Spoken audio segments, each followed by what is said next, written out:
अगर मैं आपसे कहूं पोलियो जैसी भयंकर बीमारी की असली वजह थी आइसक्रीम, तो आप क्या सोचोगे? आप शायद सोचोगे कि मैं पागल तो नहीं। सही सोच होगी आपकी। पोलियो होने की वजह आइसक्रीम बिल्कुल भी नहीं थी। लेकिन फिर भी 1940 और 50 के दशक में अमेरिका में कुछ लोग सोचने लगे थे कि आइसक्रीम खाने से पोलियो वाकई में फैल सकता है। आइए इस वीडियो के माध्यम से समझने की कोशिश करते हैं कि ऐसा क्यों हुआ। 1940 और 50 के दशक की बात है। अमेरिका में पोलियो नाम की बीमारी बच्चों को अपंग बना रही थी। पैर काम करना बंद कर देते, कभी कभी सांस लेना भी मुश्किल हो जाता। डर इतना था कि लोगों ने बच्चों को घर से बाहर भेजना बंद कर दिया था। ये जानना बहुत ज्यादा जरूरी हो गया कि ये बीमारी फैल क्यों रही थी। हर बार पोलियो की लहर गर्मियों में आती थी, और गर्मियों में बच्चे सबसे ज्यादा क्या खाते हैं? लोगों ने मान लिया कि आइसक्रीम ही बीमारी की वजह है। असलियत ये थी कि गर्मी में बच्चे बाहर ज्यादा जाते थे, पूल में तैरते थे, मेलों में जाते थे, यानी और ज्यादा लोगों के संपर्क में आते थे।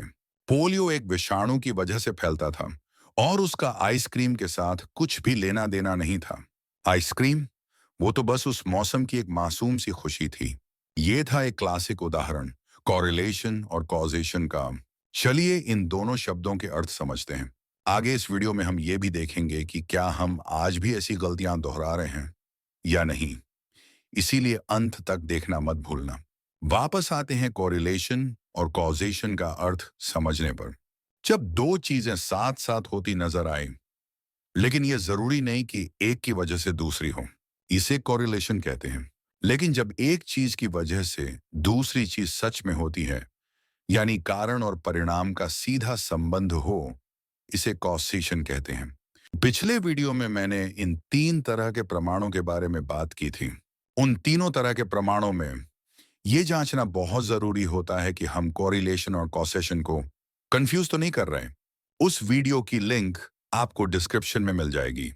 उम्मीद है अब आपको कॉरिलेशन यानी सहसंबंध और कॉजेशन यानी कारणता में फर्क समझ आया हो।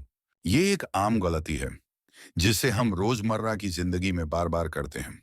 कभी यह गलती सिर्फ हल्की फुल्की होती है, और कभी वाकई नुकसान पहुंचा सकती है। मान लीजिए आपको लगता है कि जब जब आप एक खास टाई पहनते हैं, आपका दिन अच्छा जाता है, लोग तारीफ करते हैं, मीटिंग्स बढ़िया जाती हैं, मूड अच्छा रहता है। धीरे धीरे आप मानने लगते हैं शायद ये टाई ही आपकी किस्मत है। लेकिन असल में टाई ने कुछ नहीं किया। ये सिर्फ एक संयोग था, एक कॉरिलेशन। अब और एक उदाहरण देखते हैं। मान लीजिए आपने देखा कि आपके मोहल्ले में कुछ लोगों को शनि दशा के दौरान सेहत से जुड़ी दिक्कतें हुई। आप मानने लगते हैं कि बीमारियों की असली वजह है शनि ग्रह। तो आप डॉक्टर के पास जाने के बजाय किसी ज्योतिष के पास जाते हैं। लेकिन अगर आपकी बीमारी सीरियस है, तो आपका ये निर्णय काफी हानिकारक हो सकता है, क्योंकि शनि का किसी एक स्थान में होना और आपको कोई बीमारी होना सिर्फ कॉरिलेशन को साबित कर पाता है। कारणता का प्रमाण अभी तक कोई नहीं दे पाया है। काफी अंधविश्वासों की जड़ है ये कॉरिलेशन एंड कॉजेशन की गलती। इसीलिए संभल कर फैसले लीजिए, क्योंकि अब आपके पास है नॉलेज का हथियार। आगे इस चैनल पर मैं बहुत सारे उदाहरणों को लेकर इस मुद्दे पर एक मजेदार क्विज बनाने वाला हूं। शामिल होने के लिए लाइक और सब्सक्राइब करना ना भूलिए।